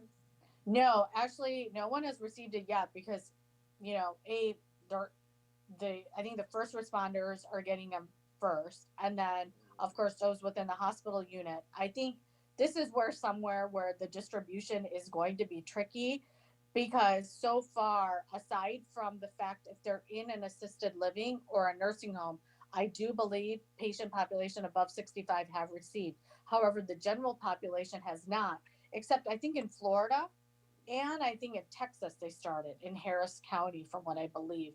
But people are on wait lists. Currently, I was yesterday on the Department of Health and I did not see one currently for home health aid workers. However, you know, we're hopeful that within the next couple of weeks or months, we at least will get on a wait list for that because even though the healthcare workers are first responders, our aides, you know, but I just think it's the availability of the vaccine. I know the Big House has opened up the stadium for vaccination distribution. I think Michigan State has done it as well, but I'm not sure of what, you know, who's in line and, you know, how we're all going to get the vaccine because again, it's about distribution. Each one, Pfizer and Moderna, both have different, you know, kind of refrigeration, you know, storage capabilities. And based on that, it's just going to be on which one, you know, they're going to get. And one of the things that we've heard throughout this pandemic is the difficulty in finding employees. Yeah. What's this been like for you? Because on top of someone that, you know, not only can care for your type of patient, but you're also looking for individuals that speak the language as well. Yeah. So we were lucky. Initially in the pandemic, there were a few of, especially the culturally similar caregivers who did not want to work. They were very reluctant to come out because they're, again, within that community itself, there's a lot of, you know, kind of false stories, the fake news circulating there. So you kind of had to tell them, no, listen, you know, the virus is not going to be combated by taking turmeric in your tea every day. It's going to have to be, you know, based on, you know, kind of 6 feet separation, hand sanitizers and all of that. And trying to explain that to them was a tad difficult. However, once they were reassured and once they noticed that they were able to go in the homes and they were not getting affected, then that was not so much of an issue. We were very lucky in that sense. And then, of course, because of the economy, a lot of people do want to work. They need, you know, a lot of other sectors were affected. Maybe their spouse had lost a job, so now they became the sole bread earner. So we were lucky in that sense, knock on wood, that, you know, we didn't have that much of an issue until initially the first reluctancy, of course, with some of the fake, you know, stories going around of how to, you know, what this virus can and cannot do. Yeah. Yeah, it's been a crazy time, hasn't it? Yeah, it really has. Shasta Cosme with me here on the Oakland County Megacast. She's the president and founder for the Epnacar Senior Care Organization. And Shasta, what about your clients, their family members and the elderly themselves? Have you been talking to them about the vaccine? What's been the feedback in that arena? So one of the great things is that a lot of my clients, their children are physicians themselves. So they were able to get the vaccine and they were, you know, telling their parents, but because they were physicians, they were isolating themselves from their loved one, from their mom and dad. So again, our services became crucial to them. Whereas maybe, you know, some families who did not need the services because they were even those clients of ours who were able to work from home, they couldn't be, even though they physically were there, they could not go and, leave their Zoom meetings or what have you. So, our services became more vital in that sense. Whereas, initially when I thought the pandemic hit, I was like, oh no, how are we going to kind of pivot ourselves, because we may end up going, down in volume and down in numbers. But we had the opposite effect. We actually ended up going up in numbers, I think, just because families knew they had to isolate. They could not, integrate or meet with their loved ones. So they hired our caregivers who were tested and who were sent in to the clients. And we kept one caregiver to one client to ensure, we could kind of follow these vectors and see where they're going and make sure that there was no transmission. So we were very lucky. So when you started this company, it was long before a pandemic. Yeah. So going through this, and as you mentioned, you're also a mom. Yeah. So what has this been like for you as the president and founder of this company? I mean, my kids were always adjusted because I always worked with the phone as my literally home office. So I would use the phone to constantly contact my clients, my aides. So they're very good. They know, okay, mama's on the phone. They know not to kind of make noise. I mean, 2 out of 3 of them are pretty good at following that. But my third one just, is hyper and off the walls anyway. So he just kind of doesn't understand that. But, it's, they're very well-adjusted children in that sense. So they're really good about, my time sometimes being taken away. But I think one of the most difficult things was the online school, because my 2 older ones, they're in high school. So I think just in general, they're a tad more independent. My youngest started middle school. And that was an adjustment for him and an adjustment for me, because I had to spend a little bit more time with them. But then the pandemic kind of hit, and it was like I really couldn't dedicate that much time. And initially, when the pandemic hit, because my husband was going off into a war with no equipment, because they honestly did not equip them well in the beginning. And so he decided, he's like, send your kids to send them to grandma's. My mom lives 15 minutes away from me. So the kids ended up going to my mom's for almost 2 months. Yeah. Because he was like, I don't know what's going to happen. I don't know what's going to happen to me. We can't expose the kids. I don't know what's going on. So just send them there, isolate them, and then, we'll hope for the best. So we brought them back end of May they came back. So just another minute or two with you here on the Oakland County Megacast. With that, going forward, do you think this is going to be a service that's going to be more in demand as we continue to navigate COVID-19 and the crisis? Yeah, I mean, I always call it the silver tsunami. This is one of the next, it's a huge public health crisis as is, which is really not discussed many times. But you have a huge aging population and another working force coming up.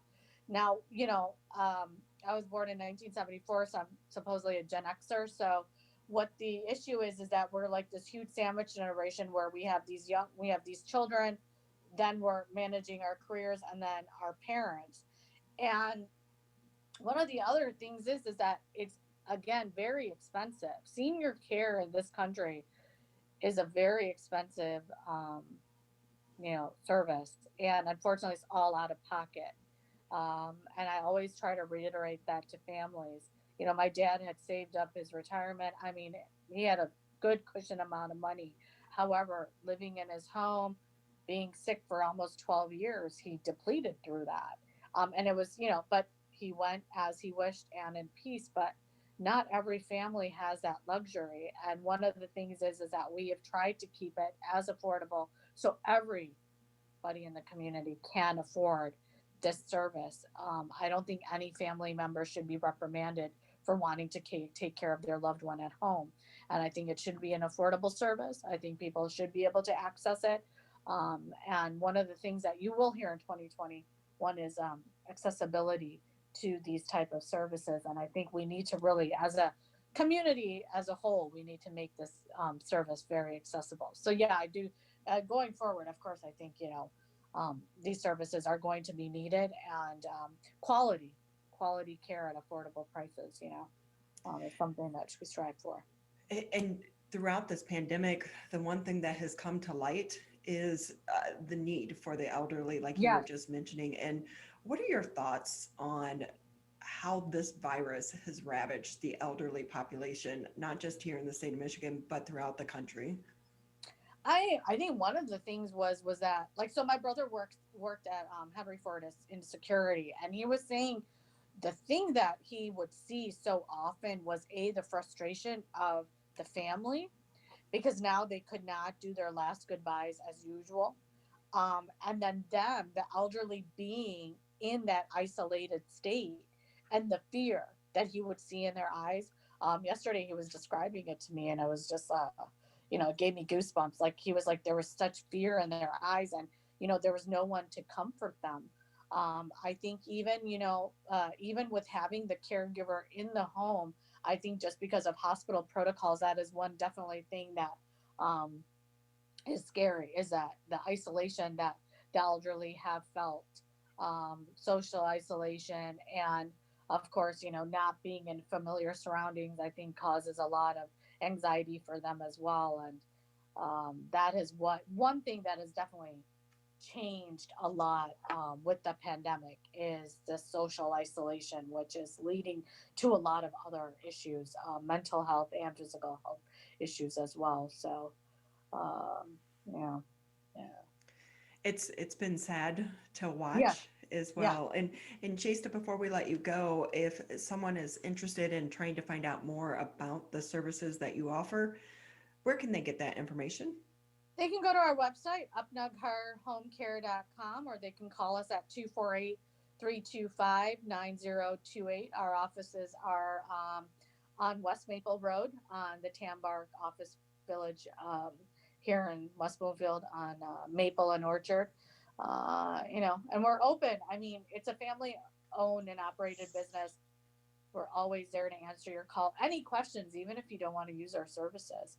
I mean, that's what we're here for. We're a community organization, community-based, for every member of the West Bloomfield community. Well, we appreciate your time, and also appreciate what you're doing for the elderly population here in our area.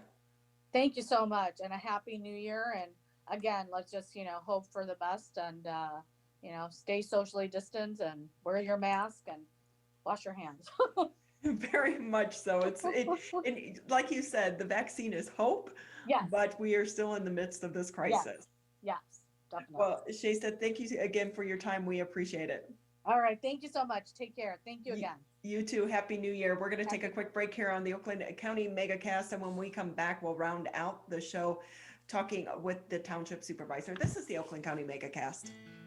Hi, my name is Kurt Lawson, and I'm the Public Information Officer for West Bloomfield Township. We wanted to reach out to you, our older adults, to provide information that you may find useful during this difficult time. We want to ensure you that West Bloomfield Town Hall, our Waters and Utility Department, West Bloomfield Parks, and our police and fire departments continue to work hard on your behalf. Information and resources can be found on the Township website, the police Facebook and Twitter, or call West Bloomfield Park's COVID-19 Help Hotline. Please remember to keep your social distance of at least 6 feet, wear facial coverings when you leave your home, and wash your hands for at least 20 seconds with soap.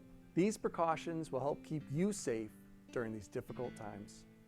This may seem uncomfortable, but so is being hooked to an IV, sleeping in a hospital bed, and fighting for your life. When it comes to COVID-19, comfort is not as important as saving lives. Wearing a mask can greatly reduce the chance of spreading the virus. So mask up, Michigan, every time you leave home.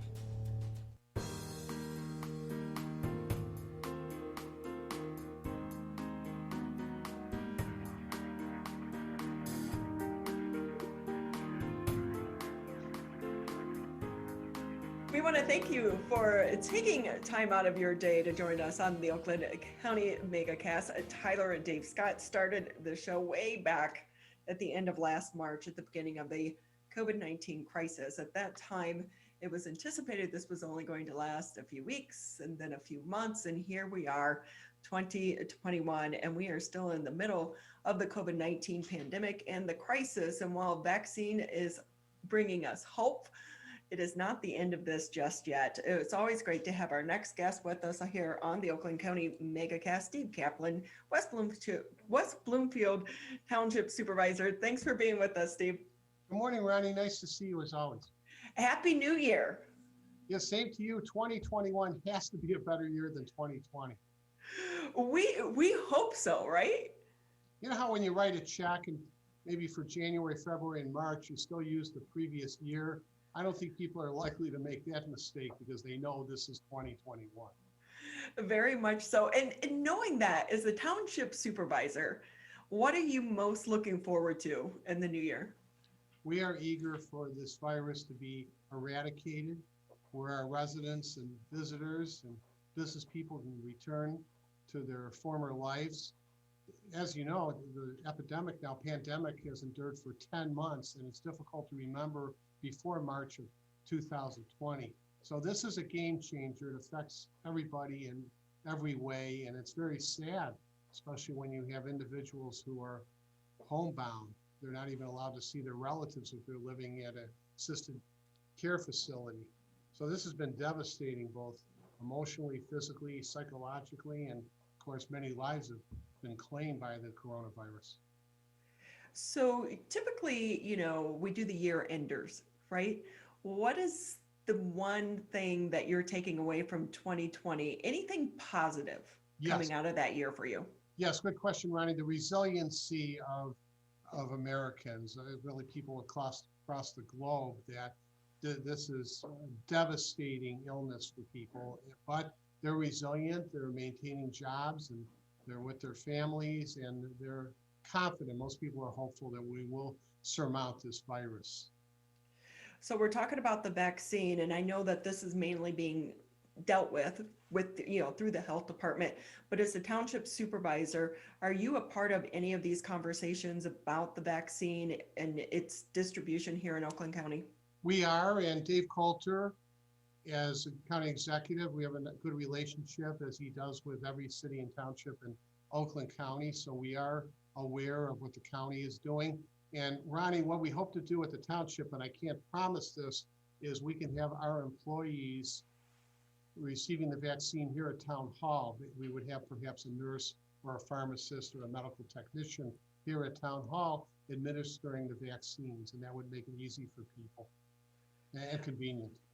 Well, yeah, and I know one thing with the health department, there's about 400 employees that work over at the Oakland County Health Department, and they've been able to cross-train some of those employees so that maybe they can help administer the vaccine.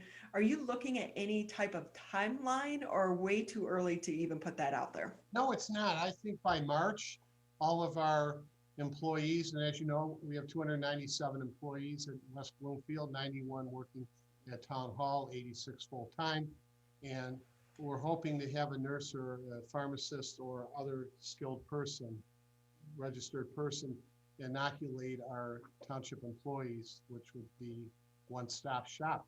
Now, you're probably wondering whether the township can mandate that employees receive the vaccine, and legal counsel suggests the answer is yes, but I don't think the township is going to mandate that among its employees. I think what the township will do is encourage all of our employees to receive the vaccine, the two-shot vaccine. I think most employees will. There'll be some peer pressure, but I have some qualms, this is just my personal opinion, as to forcing an employee to submit to the inoculation. Well, and the thought process is as well, enough other people may get it to lead to herd immunity, but we're still months away. So even if your team can get it in March, will some of the restrictions remain in place until as late as spring or even summer? Yes. As you know, as we've had other conversations, and they're always good when you and Tyler are hosting, but we have the plexiglass here, we have the social distancing, we have the sanitizer, we have people wear gloves, we have the 6-foot distancing rule. Maybe I already said that.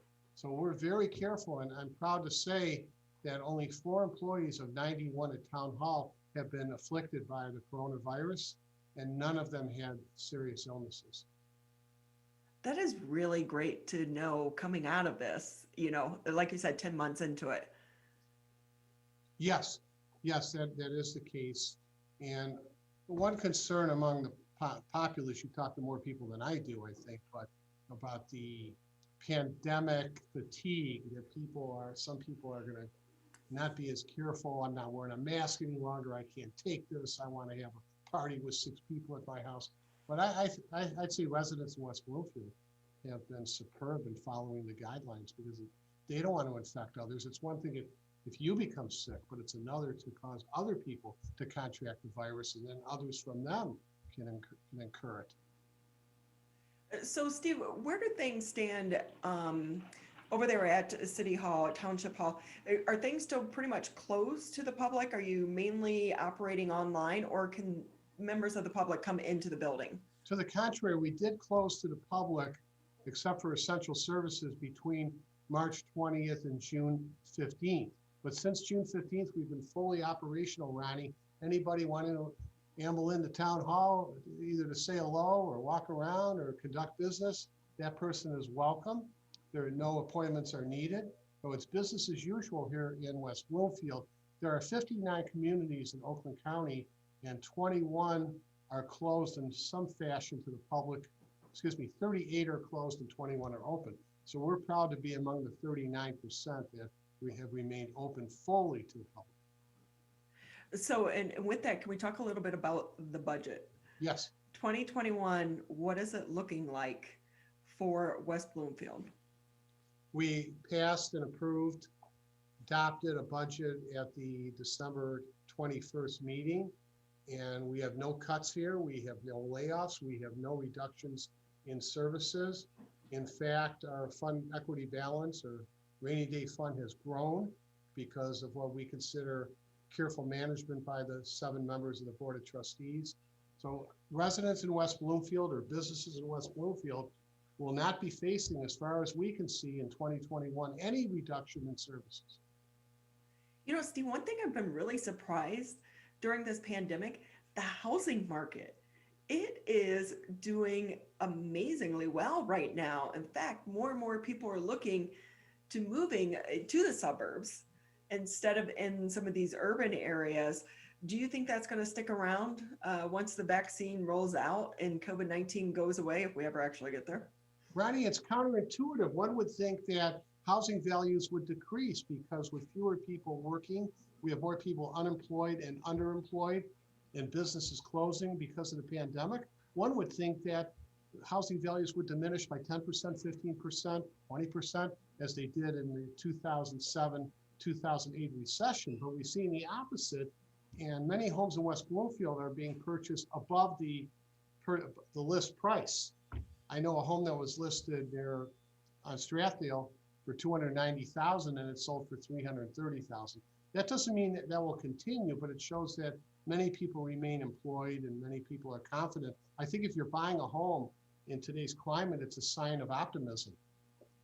Well, it's like you said, though, I mean, these houses are getting snapped up within a day or two of going on the market. But how does that, the home sales and the value of the homes going up, how does that play into the budget?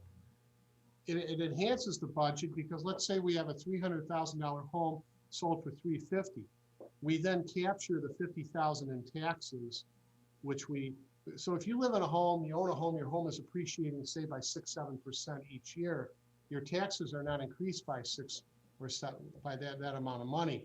Instead, it's based on Headley Amendment and the rate of inflation. But once you sell your home, it's uncapped. So the new purchaser, the new homeowner, does have increased taxes to pay, which of course assists the township. So we're seeing a lot about the people in Lansing as well as their elected leaders in DC. They seem to be on different wavelengths or when it comes to trying to get some type of COVID relief out to the regular people. What are your thoughts about that? Well, we need to help our residents, the citizens here across Michigan. It's not their fault that this coronavirus invaded our shores. And we have to do what we can. It's sad and tragic for people to lose their homes or not to be able to buy food. And so we have to do what we can for those who are in need. It affects all of us. What are you hearing on the business front there in West Bloomfield? How many of some of these smaller businesses are closing, such as the restaurants? This is not an area of optimism for us. For instance, Jimmy John's closed at Maple and Orchard Lake. To lose not a restaurant, but fast food, fast cuisine, whatever you want to call it, which had been here for 10 years, that's a bad sign. We worry very much about the small businesses because how do they maintain? How do they keep their employees? How do they pay their bills? And until this pandemic is surmounted, we're going to be losing more businesses. Not only does it affect the tax base, but it takes away from the character of a community, because these stores, these individual store owners, they're part of our community and they really care, and this is their life, and these are their lives, and now they're losing their businesses. So our hearts go out to them. So from a township supervisor position, what can be done to help them? I mean, I know, if they have a loan, it's with the bank, you can't pay their light bill, but is there something more that can be done to try to help offset or delay their tax bills?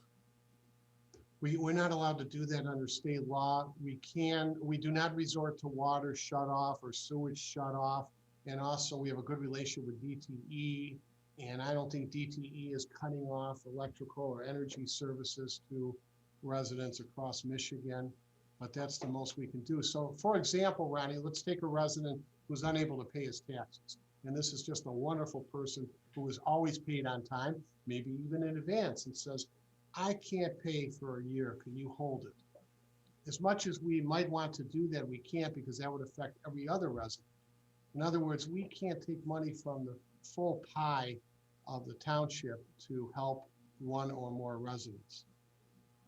Steve Kaplan with us here on the Oakland County Megacast. He's always a good friend joining us on the show. And with that, Steve, what's your New Year's resolution for 2021? Do you have one?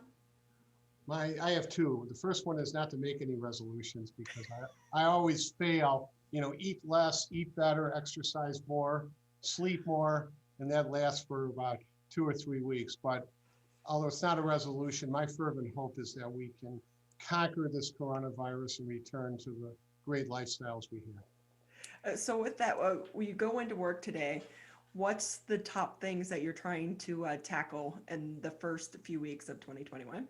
Providing full services to our residents and businesses and visitors. They deserve that.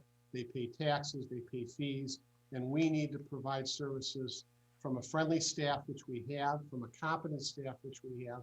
And we want people to know that at least at the local government level, they will be fulfilled for whatever their needs are.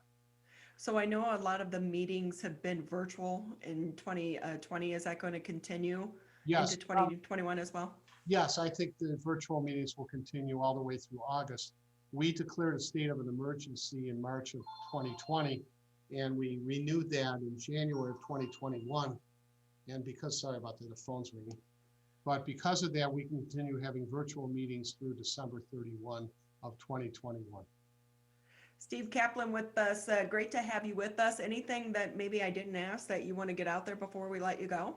No, good interview as always by you. Thank you for inviting me, and best wishes to the entire staff at Civic Center TV. Well, thank you. And also, we want to share the same sentiments to you and the entire staff over there at the West Bloomfield Township Hall. You guys have been amazing throughout this pandemic. Well, thank you, Ronnie. Will you take care? Thanks again. Thank you. A lot to juggle for all of our elected leaders during this crisis.